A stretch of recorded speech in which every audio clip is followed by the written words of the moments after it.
Si vous êtes intolérant au gluten ou si vous avez des amis qui le sont, j'ai une belle recette de granola maison qui habituellement est fait avec des flocons d'avoine qui va pouvoir être consommé par des gens intolérants au gluten. Et pour ce faire, j'utilise un produit de Gogo Quinoa, mais j'y reviendrai. La première étape pour réaliser le granola, c'est de faire revenir dans une poêle des noix, un mélange de noix.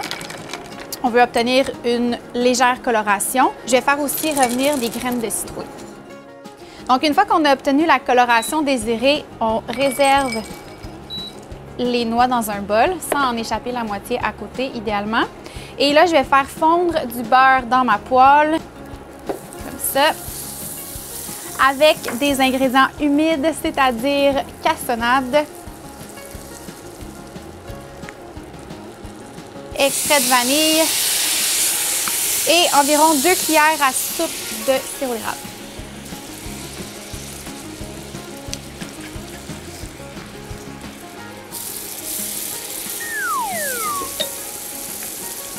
Je vais baisser mon feu, là. Habituellement, dans un granola classique, on va mettre des flocons d'avoine ici. Mais là, je vous propose d'y aller avec des flocons de quinoa pour les intolérants au gluten. Donc, Gogo Quinoa en font du très bon. On aime ça parce que c'est bio, sans gluten. J'en mets une tasse, à peu près. Et ça, c'est un produit qui est disponible dans les Rachel Berry. Je suis comme gaffeuse un petit peu, là.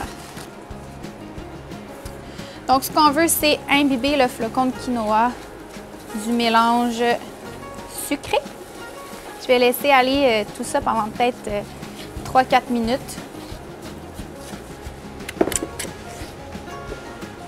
Donc là, je vais rajouter des fruits séchés. J'ai des abricots ici, ça pourrait être des dattes. Je vais également mettre les noix qu'on a fait griller tout à l'heure. Et un peu de graines de chanvre. Donc là, tout ce qui reste à faire, c'est de laisser reposer tout ça quelques minutes. Ce qu'on veut, c'est que le mélange refroidisse et fige. Puis je vais vous montrer ce que ça donne tout de suite après.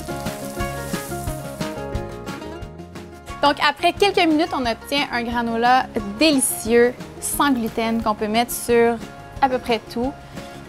Et ça fait, honnêtement, là, les meilleurs bols déjeuner.